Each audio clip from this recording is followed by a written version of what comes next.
أعوذ بالله من الشيطان الرجيم. بسم الله الرحمن الرحيم. إن الحمد لله نحمده ونستعينه ونستغفره ونعوذ بالله من شرور أنفسنا وسيئات أعمالنا، من يهده الله فلا مضل له ومن يضلل فلا هادي له، وأشهد أن لا إله إلا الله وحده لا شريك له، وأشهد أن محمدا عبده ورسوله. أما بعد، محترم ورونو، موږ د خیبر د غزا هغه واقعات بیانول چې د خیبر دوهمه حصہ چې کتیبه ورته ویل کېده په صلح تسلیم سو، او يهودو خپل قلاوي خلاص کړې، اسلحه یې تسلیم کړې، سره او سپین زر یې تسلیم کړه، او ځانونه یې د فرار کېدو د پاره تیارول. کوم شیان چې مسلمانانو په دغه قلاو کې په غنیمت واخیسته، هغه زر نیزه، 400 توري، 500 لیندۍ او ټول هغه غشي چې موجود و. دا بیل سرو او سپینو زرو او 40 زره د خرما یا کجور درخت. دا ټول شیان یوازې د کتیبه څخه و. دا بیل هغه شیانو څخه و چې مسلمانانو په نطاق او شک کې اخیستی و. دغه مالو ته فکر وکړه چې مسلمانانو ته په خیبر کې ورورسېده. پر دې ټول سربېره چې د خیبر په قلاو کې مسلمانانو ته په لاس ورغله، یو هم د تورات ډېرې پخوانۍ نسخې وې، مګر يهود ورسول الله صلی الله علیه وسلم ته ورغله، ویل یا محمد صلی الله علیه وسلم، دا زموږ مقدس کتابونه دي، دا بیرته موږ ته راکړه. که څه هم د رسول الله صلی الله علیه و آله وسلم په وسه پوره چې دغه کتابونه سری کې یا یې وسوځي، ځکه دغه کتابونه تر صلح د مخه د خیبر په اولو قلاو کې په لاس ورغلي و، مګر رسول الله صلی الله علیه وسلم مهربانه او بخښونکی و، او مسلمانان د اقلیات سره نرمه او پسته گزاره کوي. نو یې دغه کتابونه بیرته و دوی ته ورکړه. بیا نو يهودو مشوره سره وکړه او رسول الله صلی الله علیه وسلم ته ورغله، ویل یا محمد صلی الله علیه وسلم، تاسو ته د خیبر مزکه او زراعت داسې نه دي در معلوم لکه موږ ته، او په دغه کشتو هم تاسو داسې نه پوهیږئ لکه موږ. ورونو، په خیبر کې دونه کشتونه او باغونه و چې په ټوله جزیره العرب کې مثل نو. یوازې په کتیبه کې بیل شق او نطاط څخه د خرما 40 زره درخت وي. نو ویل یا محمد صلی الله علیه وسلم، کچیر ستا خوښوي او موږ د بزګرانو پر قسم په خیبر کې پرېږدي، ځکه اوس يهود په خیبر کې د هیڅ شي مالکان نه دي. نو ویل فقط د نوکرانو او خدمتګارانو په شکل غواړو چې پاتې سو. د اجرې او مزدوري په مقابل کې به دغه باغونه روزو، او موږ تر تاسو شپه پوهیږو.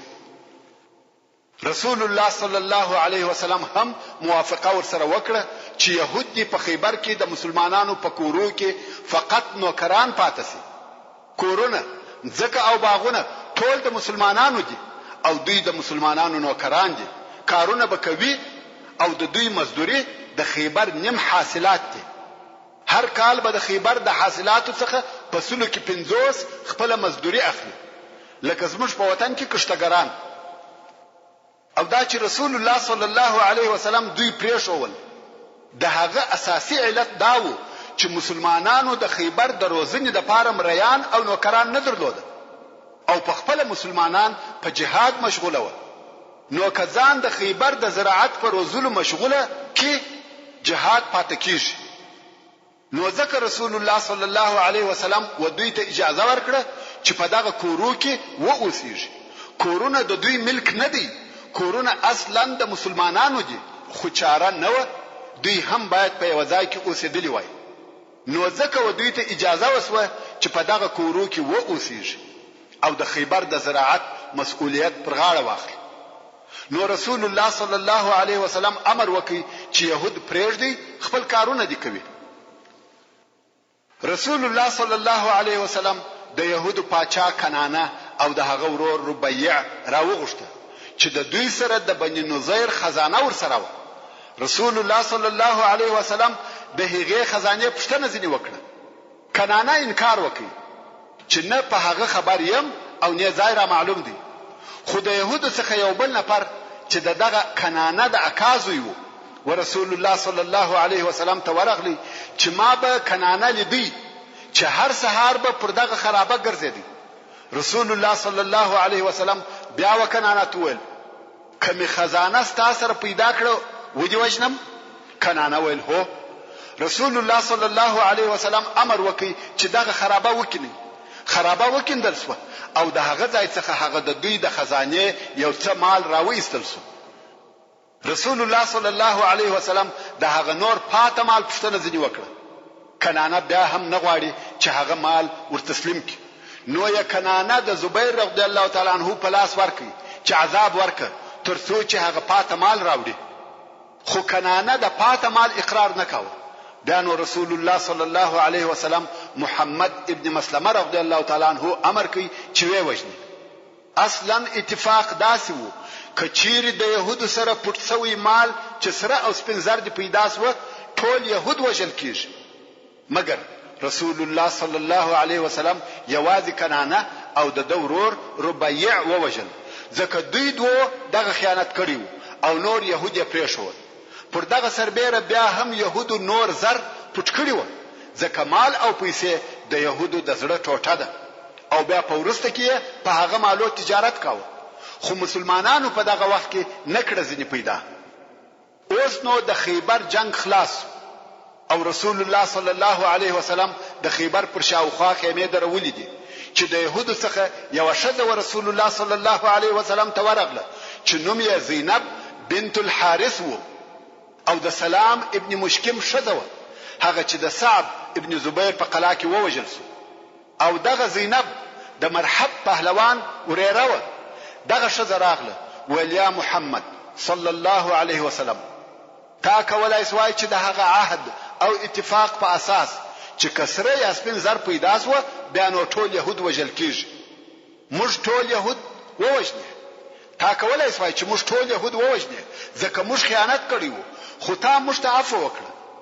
نو ما تا ته یو ملمستیا جوړه کړې ده چې دا د هغه شکر دی چې تا موږ نه ووجل. نو یا رسول الله صلی الله علیه وسلم ته خواړه راوړه چې هغه کباب سوی پسو او په زهرو لړل سوی وو.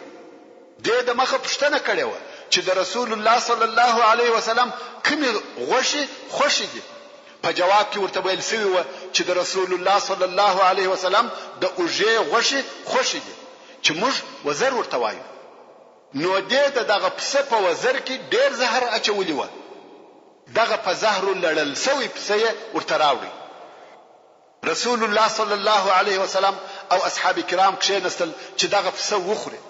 رسول الله صلی الله علیه و آله وسلم یو غوله واخسته په خله کې کښېښول چې ویخوري. صحابه کرام هم په خورلو شروع وکړه. اول نفر چې غوله تیر کړه هغه بشر ابن البراء ابن معرور رضی الله تعالی عنہ. هغه دغه غوله تیر کړه مګر د نورو اصحاب کرامو هغه اوله غوله چې په خله کې و جوړلې چې رسول الله صلی الله علیه و آله وسلم ژغ پر وکړي خړل بس کی. رسول الله صلی الله علیه و آله وسلم هغه ګوله چې جوړلې و ټوکړه. البته ډیره لږ ټوټه تیر سوی و. نو ویل خوراک پرېږدي او د خولې ګوله ټوکي. صحابه کرام وویل یا رسول الله څه پېښه ده؟ ویل دغه پسه راته وایي حلال سوی او کباب سوی پسو. دغه پسه راته وایي چې زه په زهرو لړل سویم. دا د رسول الله صلی الله علیه و آله وسلم معجزه و. حلال سوی او کباب سوی پسه خبري ورته کوي او په حال یې خبروي چې ما مخره زه په زهرو لړل سویم. بیا یې هغه شذ راوغوښته ویل ولې دا کار وکي؟ هغه ویل ما د ځان سره وویل کداغه سړی پاچاو خو موږ به ځنی فارغ سو او کنبیو الله جل جلاله به خبر کی. په اول کې رسول الله صلی الله علیه وسلم ودغه شذ ته عفو وکړه. خو بشر رضی الله تعالی عنہ دغه زهر په خړلو شال سو او بیا څه موده وروسته بشر رضی الله تعالی عنه د دغه زهرو د خړلو په واسطه وفات شو. نو بیا رسول الله صلی الله علیه وسلم دغه شذ د بشر رضی الله تعالی عنه په قصاص کې ووجل او په خپل رسول الله صلی الله علیه وسلم پات ټول عمر دغه زهرو څخه تکلیف لیدي. همیشه به څه موده تر مابین دغه زهرو په سبب درد ورته پیښېدی او رسول الله صلی الله علیه و آله وسلم به ویل ما زلت اجد من الاكل التي اكلت من الشاة يوم خيبر. یعنی همیشه د هغه خورو څخه چې ما د خیبر په ورځ وخوړه درد حسوم. او بل هغه حدیث شریف چې رسول الله صلی الله علیه وسلم د رحلت په مریضی کې و فرمایل فهذا آوان انقطاع الابهر مني. یعنی دا هغه وخت دی چې زما ابهر قطع کیږي. ابهر هغه رګ یا شریان دی چې د زړه وینه پکښ تیریږي. نو د رسول الله صلی الله علیه وسلم د زړه رګ د هغه زهرو د خړلو په سبب پرې یا قطع سو چې په خیبر کې خړلې و. ډېر علماي کرام وایي چې دا د رسول الله صلی الله علیه وسلم شهادت دی. دی علیه الصلاة والسلام دغه د خیبر د زهرو په واسطه شهید وفات سو. رسول الله صلی الله علیه و آله وسلم لره ټول صفاتونه پوره و حتی شهید هم دی.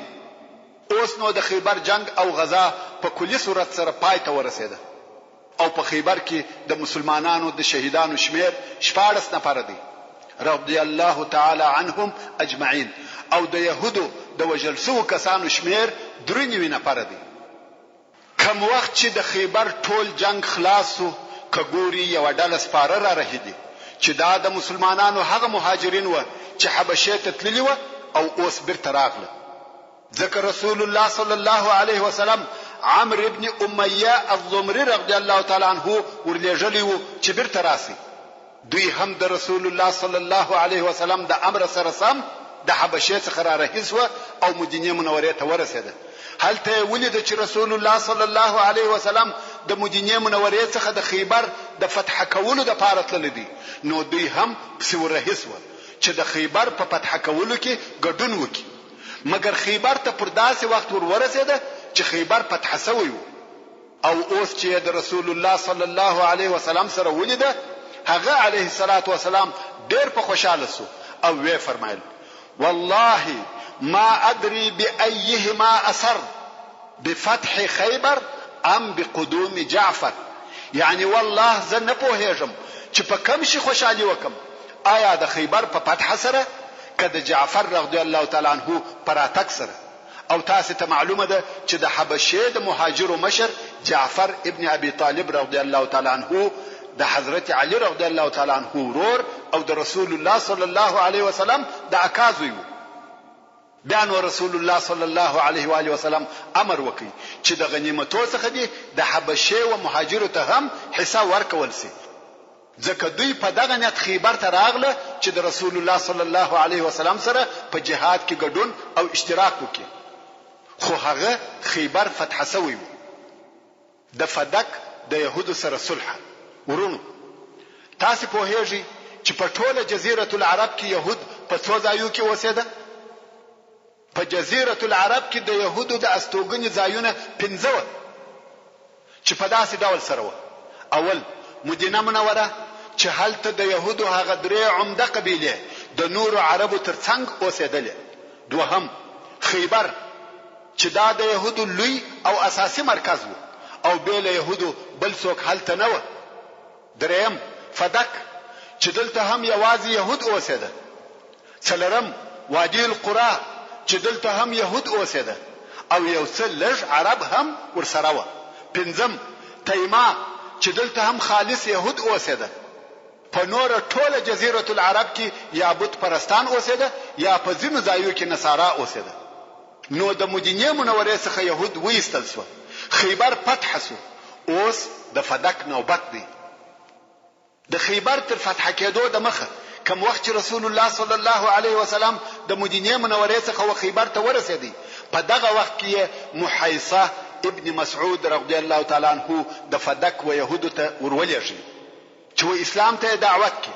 خو هغه دغه دعوت نه کوي قبول او اوس چې الله جل جلاله خیبر فتح کړي الله جل جلاله د فدک د يهودو پزړو کې بیر ور واچول نو یو رسول الله صلی الله علیه وسلم ته حال ولېږي چې موږ هم داسې صلح در سره کوو لکه د خیبر يهودو چې در سره وکړه رسول الله صلی الله علیه وسلم هم صلح قبول کړ او فدک د مسلمانانو سو يهود فقط د نوکرانو په شکل هلته اوسېږي د وادي القرى فتح کېده اوس چې رسول الله صلی الله علیه وسلم د خیبر د فتح کولو څخه فارغ سو او فدک په خپل صلح قبول کړ نو د وادي القرى پر طرف رهیسو چې هلته هم يهود اوسېده او یو څه لږ عربو هم ژوند ورسره کاوه د وادي القرى يهودو د جنگ د پاره پوره آمادګي او تیاری نیولې و د مسلمانانو لشکر لا هلته نو اړولې چې د يهودو د طرفه د غش وشتل شروع شو چې په دغه غش وشتلو کې د رسول الله صلی الله علیه و آله وسلم یوم رایي چې مدعم نوم دی په غش وشتل سو او ووجل سو صحابه کرام وویل دته د جنت مبارکي وي رسول الله صلی الله علیه وسلم و فرمایل هیڅ کله داسې نه ده زما دي قسم په هغه ذات وي چې زما د نفس اختیار د هغه په قدرت کې دی هغه کالی چې د خیبر په ورځ د غنیمتو څخه واخیستي او د تقسیم یا ویشلو د پاره نه راوړي هغه به پر د باندې اور بلوي خلکو چې د رسول الله صلی الله علیه وسلم دغه قول واوریدي نو یو سړی ورسول الله صلی الله علیه و آله وسلم ته د چوټي یو یا دوه تسمیر راوړي چې دا یې هم د مخ تر ویشلو د غنیمت څخه اخیستي وي او اوس یې د اور د بیري څخه ورسول الله صلی الله علیه وسلم ته ورتسلیم کړي رسول الله صلی الله علیه وسلم و فرمایل د چوټي یو یا دوه تسمیر د اور یعنی هر هغه څوک چې د غنیمت هر شی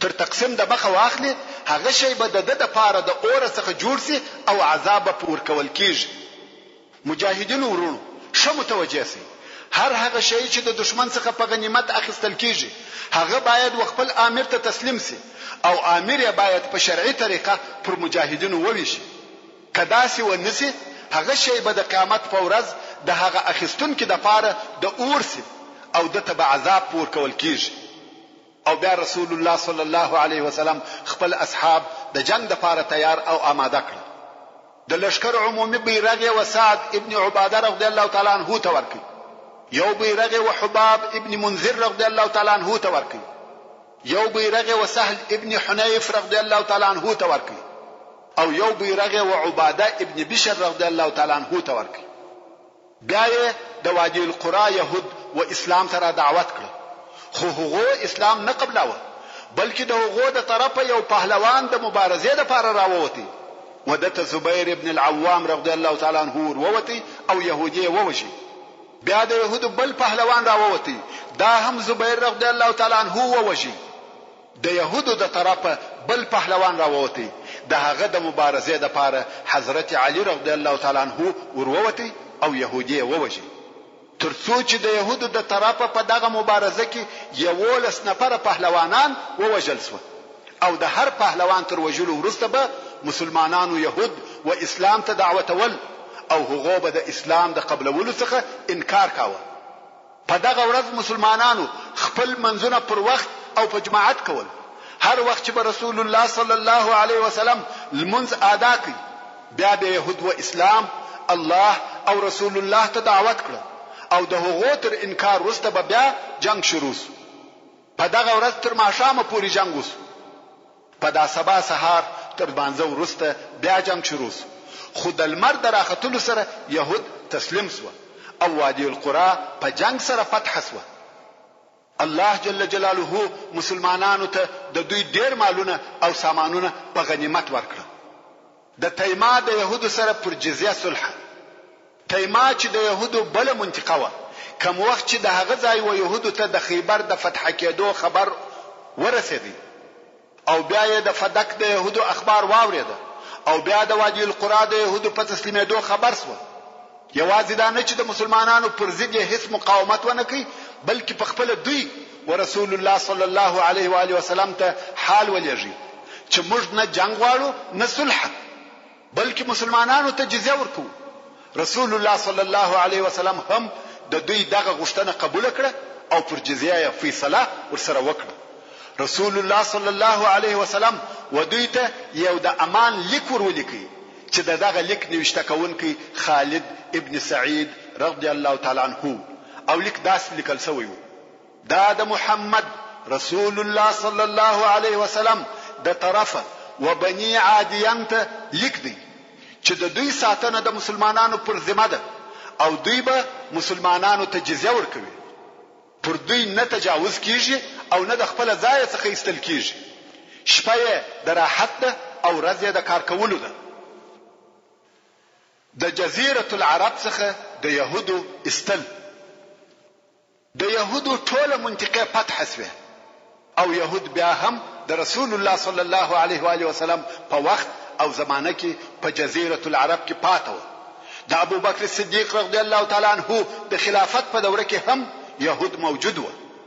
څو د حضرت عمر فاروق رضی الله تعالی عنه د خلافت په وختو کې یو مسلمان سړی په خیبر کې د يهودو د طرفه ووژل شو.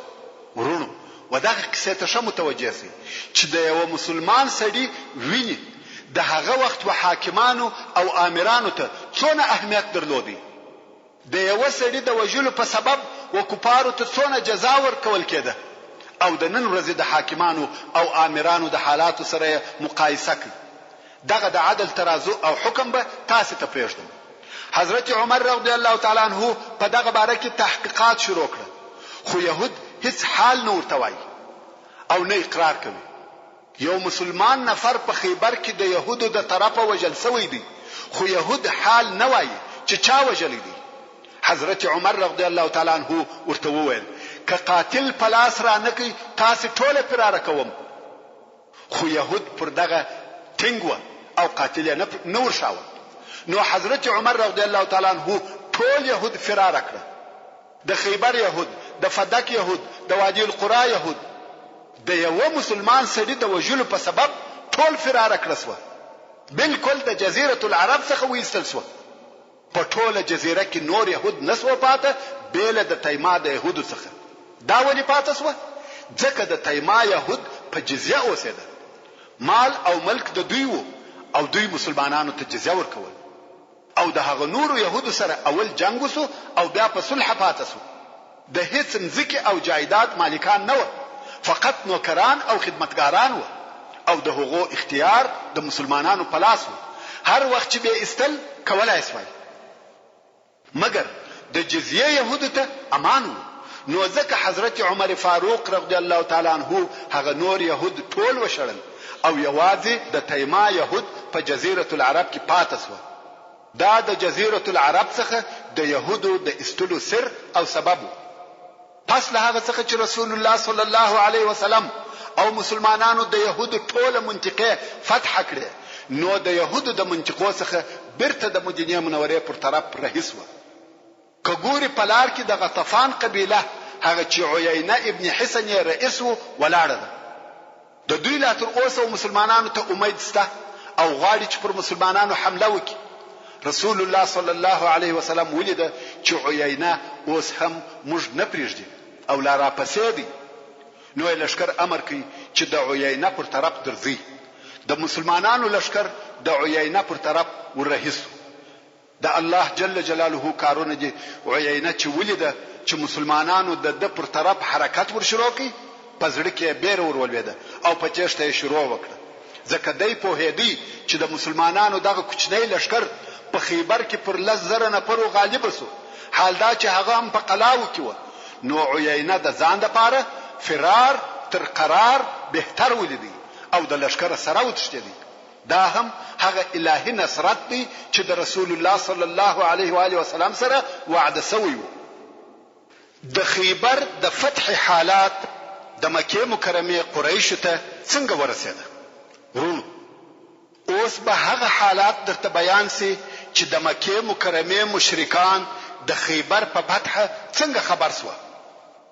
یو نفر چې نوم یې حجاج او مشرک و، د خیبر د فتح په وخت کې د دغه منطقه په شاوخوا کې کوم وخت چې د خیبر د فتح کېدو واورېده او د اسلام کامیابی ورښکاره شوه، نو یې د اسلام سره علاقه پیدا شوه او رسول الله صلی الله علیه و آله وسلم ته ورغلی، مسلمان شو. خو په دغه وخت کې د مکه مکرمه د تلو اراده و. نو یې ورسول الله صلی الله علیه و آله وسلم ته وویل: یا رسول الله، په مکه مکرمه کې زما ډیر مالونه د خلقو سره سته، غواړم چې ولاړ سم او هغه خپل مالونه راټول کړم. رسول الله صلی الله علیه و آله وسلم و فرمایل: ولاړ سه او خپل مالونه دې د خلقو څخه واخله. حجاج ویل: بیل درواغ ویلو مالونه نسم راټولولای. ویل وای نو دغه حجاج اول هغه نفر دی چې د خیبر د منطقې څخه مکه مکرمه ته ځي، او قریش هم د خبرو په انتظار دي چې محمد صلی الله علیه و آله وسلم ته په خیبر کې څه پیښ شوی وي. ځکه د دوی خیال نه بلکې یقین وو چې يهود پر مسلمانانو غالب کیږي، ځکه يهود لزر د جنگ نفر لري او بیا په قلاو کې دي، نو څوک پر غالب کېدلای شي. خیر، حجاج رهیسو او مکه مکرمه ته ورسېدی او هلته خلق پر راټول شو. ویل: ها ژر وایه څه خبر دی راوړی دی؟ حجاج ویل: محمد صلی الله علیه و آله وسلم د خپل لشکره سره ماته وخوړه او دای بندي ونیول شو. ژر د چتاسه ته به راولي. قریش ډیر خوشاله شو، مهمانی او مبارکي شروع شوه.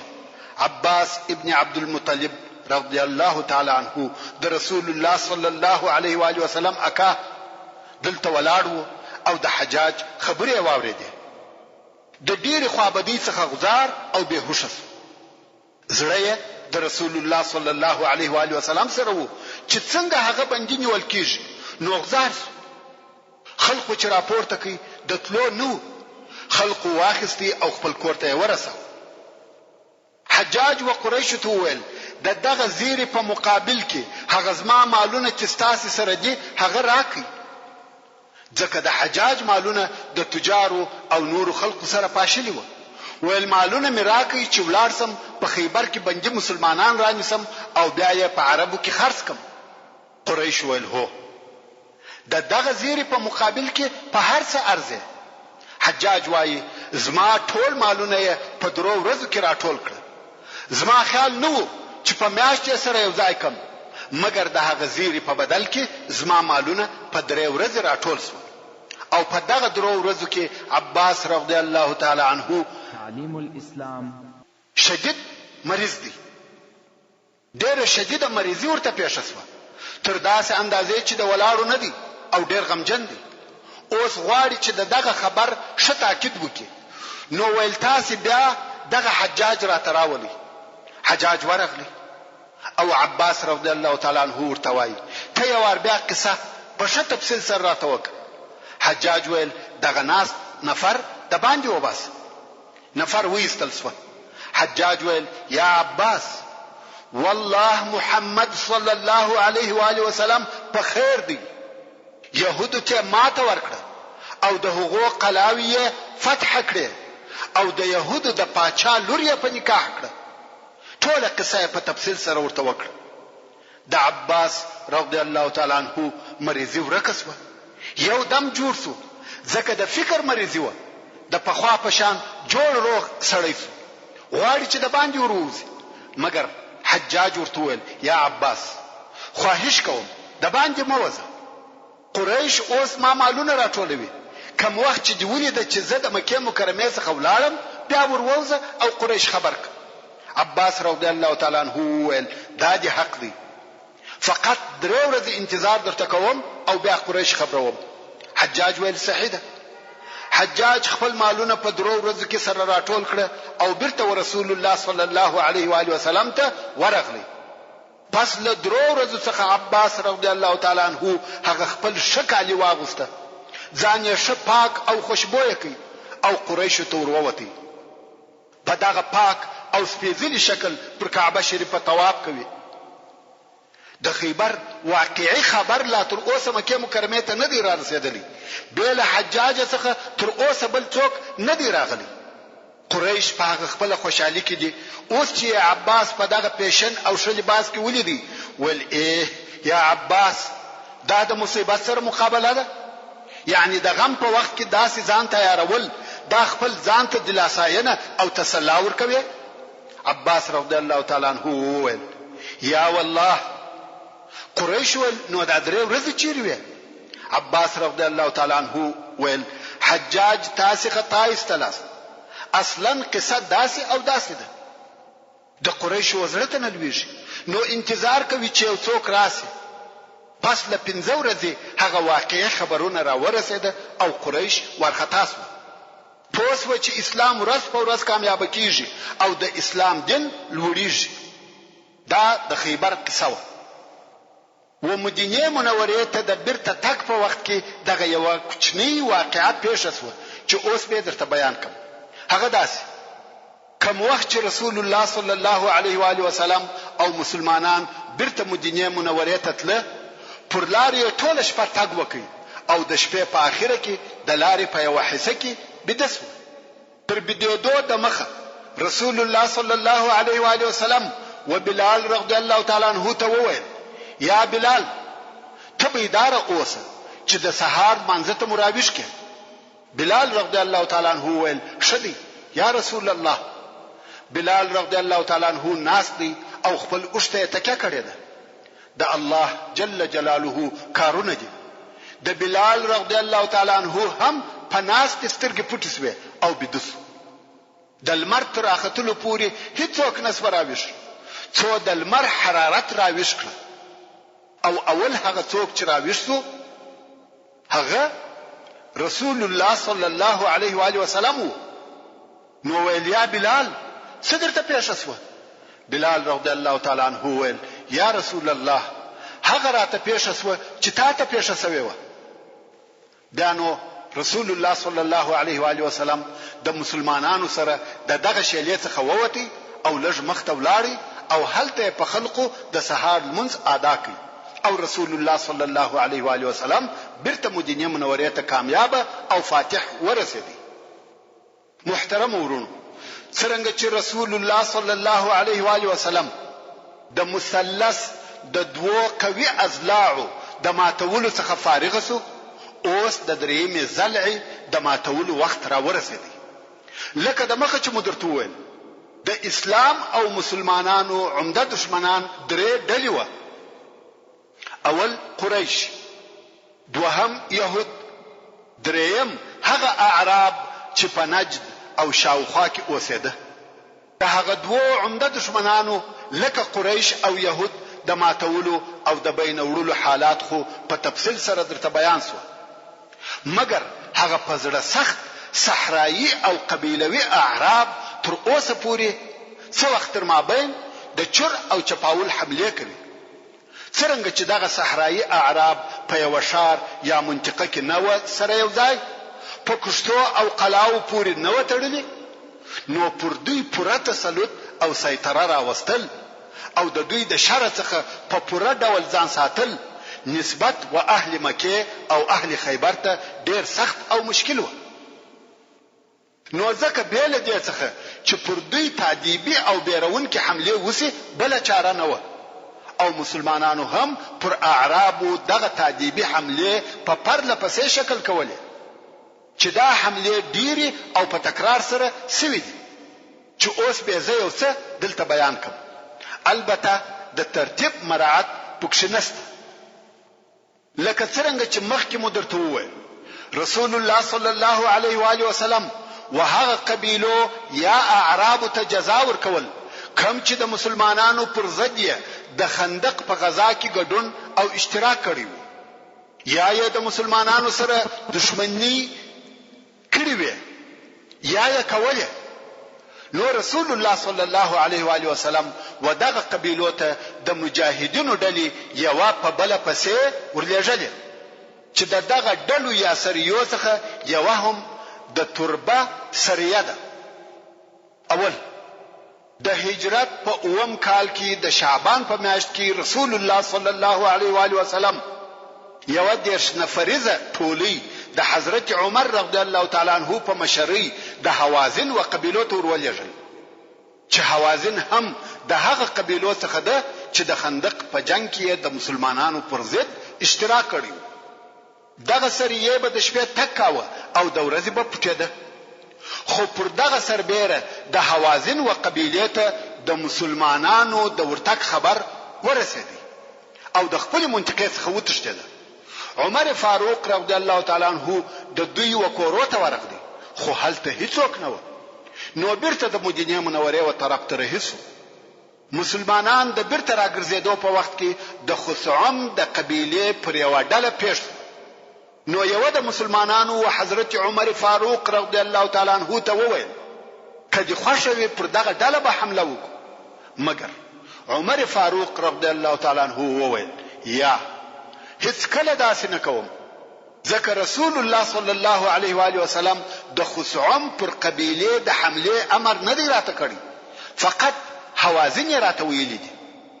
سره د دې چې مسلمانانو د خثعم پر خلقو حمله کولای شوی چې دا هم کفار و، مګر یا په مسلمانانو کې پوره اطاعت او پوره انضباط موجود و. کم څوک چې ورته ویل سوی و هغه په کار و، نه غوښته چې د امیر تر امر تجاوز وکړي.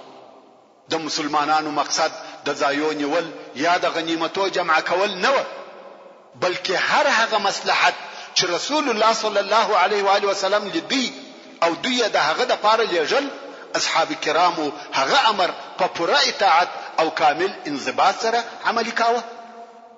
دوهم همدارنګه د هجرت د اوم کال د شعبان په میاشت کې یو بل سریه د حضرت ابو بکر صدیق رضی الله تعالی عنہ په مشرۍ و بني فزاره او بني کلاب ته ولېږل شو چې دغه قبیلو هم د خندق په جنگ کې ګډون او اشتراک کړی. ابو بکر صدیق رضی الله تعالی عنہ وکولای شوی چې پر هغه حمله وکړي، هم یې مشرکان ووجل، هم یې بندیان ځنی ونیول، هم یې غنیمتونه ځنی راوړل. دریم دغه رنګ په دغه میاشت کې رسول الله صلی الله علیه و آله وسلم یو بل سریه د فدق و منطقې ته ولېږل. ورونو تاسو دغه پرلپسې جهاد ته وګورئ. مسلمانان هیڅ کله پر راحت او آرام نه کښېنستل، بلکې د کلمت الله د لوړوالي لپاره همیشه ستړي او ستومانه په وږي نس په سفر او جهاد کې و.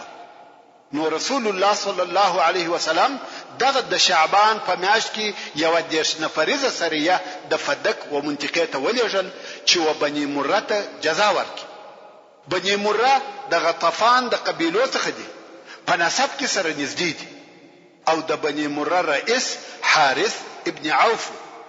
حارث ابن عوف هغه څوک دی چې د خیبر په غزا کې عیینه د مسلمانانو د جنگ څخه منع کاوه، ځکه اوس یې عقل وسرته ورغلی وو او احتیاط کاوه. مګر بیا هم دی او د قبیله هغه څوک و چې د خندق په غزا کې د مسلمانانو پر ضد ګډون کړی وو، نو خامخا باید جزا ورکول شي. د همدغه مقصد د پاره رسول الله صلی الله علیه و آله وسلم بشیر ابن سعد رضی الله تعالی عنہ د 10 نفرو اصحاب کرام سره ولېږي چې و بني مره ته جزا ورکړي. مګر څنګه چې د قبیلو ډېر احتیاط کاوه او همیشه به پلارو کې کمین نیوي او پټ بوه، ځکه دوی هم د مسلمانانو د حملو څخه بیریده. نو دغه د کمین نفرو وکولای شوی چې د مسلمانانو ډله د مخاطر دی چې و بني مره ته ورسیږي محاصره کړي. مسلمانان محاصره شو او د دوی په مابین کې جنگ شروع شو، ترڅو چې د مسلمانانو سره ورسره ټول غش خلاص او د کفارو د طرفه غش پر اوریده.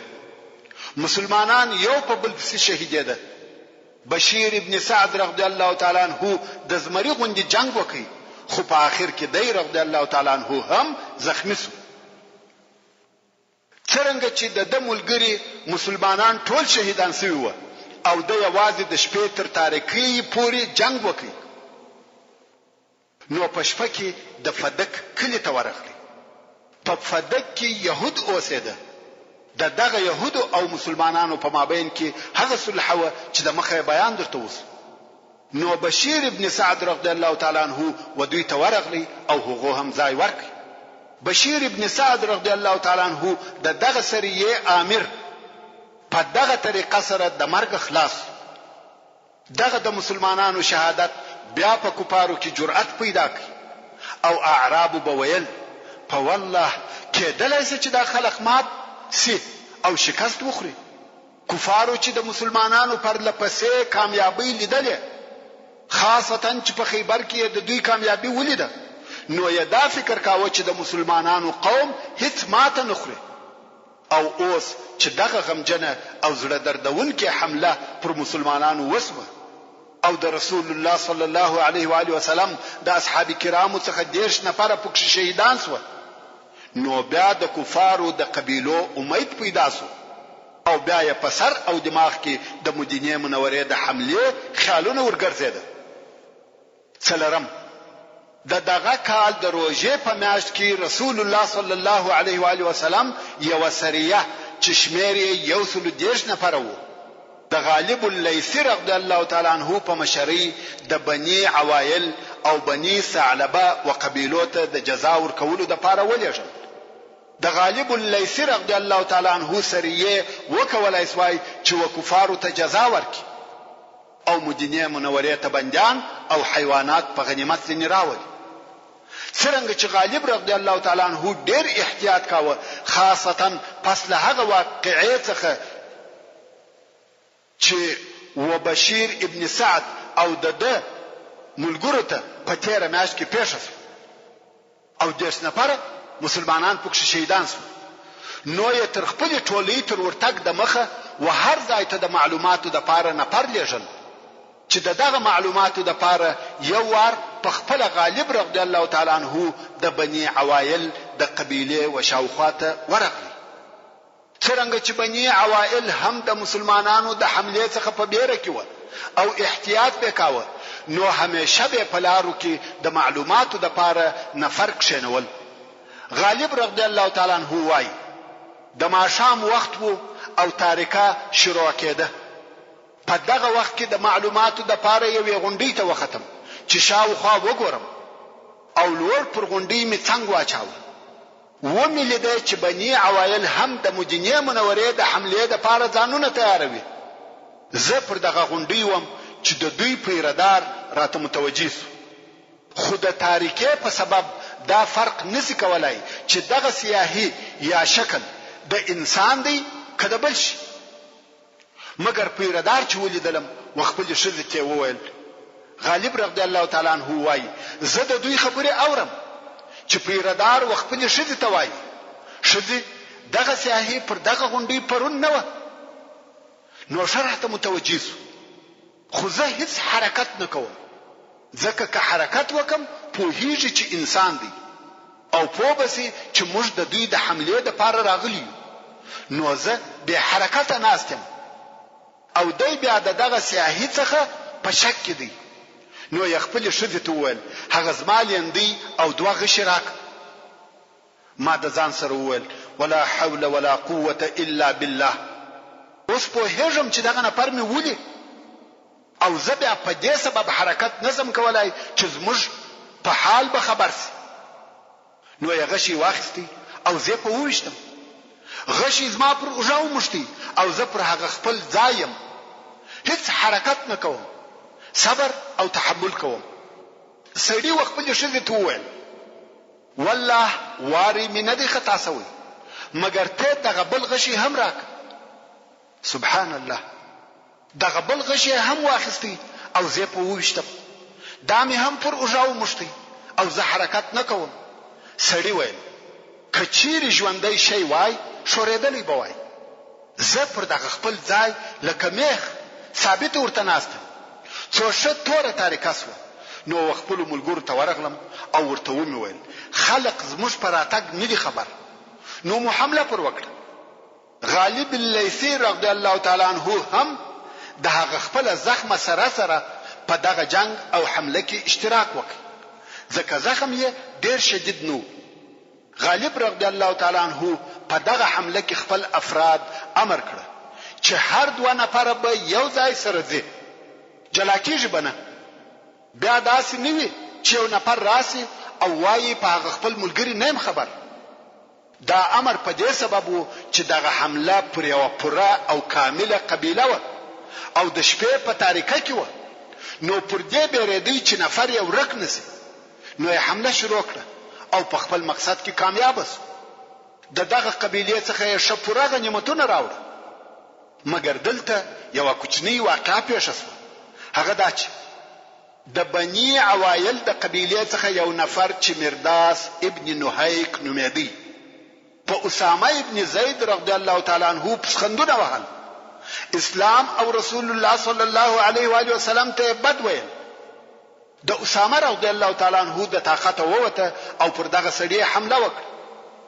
سړي ځنې وځغسته، اسامه بیرته راوګرځېد. سړی بیا پسې راغلی، بیا هم اسلام او رسول الله صلی الله علیه و آله وسلم ته بد الفاظ وایي. اسامه بیا مجبور شو پر سړي حمله وکړه. پسې ځغلی څرنګه چې دغه ټولي امیر امر کړی و چې دوه نفره به سره یو ځای وي، نو د اسامه رضی الله تعالی عنه ملګری یو انصاری و. دغه انصاری و اسامه ته وویل یا اسامه پرېږده درځه چې ځینې ځو. اسامه ویل دی رسول الله صلی الله علیه وسلم ته بد وایي؟ هیڅ کله یې نه پرېږدم. هغه کافر ځغلي او بد وایي او اسامه پسې ځغلي. څو اسامه پسې ورورسېدی. محترم ورونو، زموږ د بحث پاتې حصه به ان شاء الله تعالی په راتلونکي کې واورئ.